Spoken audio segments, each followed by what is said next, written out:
thinking to myself, this fight, everybody's involved. You know, I've always been the one to stand on the side of the oppressed, always. But so many of us are oppressed, so I feel like I'm standing on the side of everybody, because those chains are so real.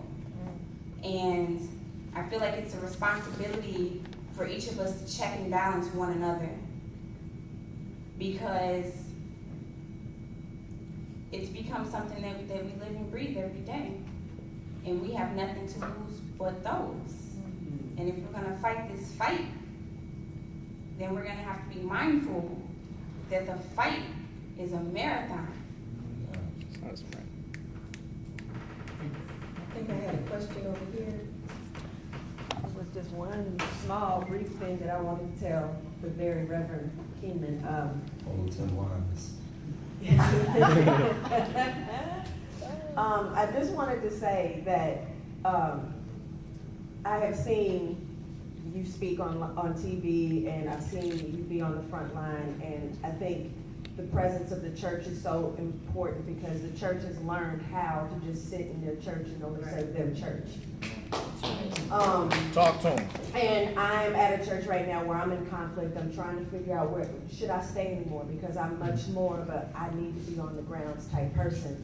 And I'm around people that they have one race conversation and they think they're done.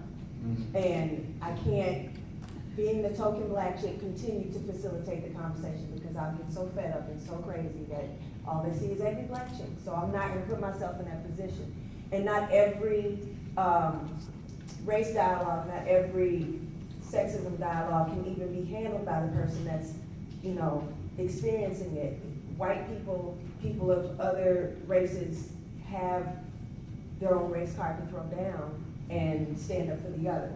And so whatever avenue you have been put in is a very vital one.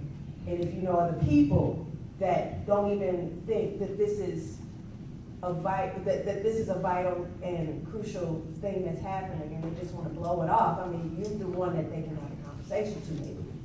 So I just say that because I piggyback on what you said about how the movement wouldn't be going without the frontliners at all, but they have pushed us in all these other avenues to keep moving. So use your voices wherever you can use them. Yes, affirmation. Yes. Can I just jump off that just for a second? Sure. Just on two things. First of all, come on down to Christ Church Cathedral. Shameless plug. Man, I'm not shameless about that, no problem. And it really, I mean, I think this is such an important moment for the church, and by church I mean church, synagogue, mosque, whatever. Let's talk about that in general. Yeah. Is we're either about what we say we're about. You talk about people not living into their mission statements. Churches are famous for that. We're either about what we're about or we're not. And this is, you know, in biblical terms, this is about separating the sheep from the goats. And we know from that story that there are consequences to that decision. And this is a moment for churches to recognize who are you going to be? And there's consequences to that decision. And this is one of these moments that history gives us that are moments of account.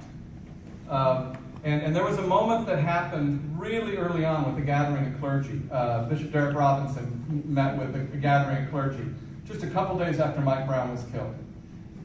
And he had been out there every night, and Pastor Renita and this group had been out there every night.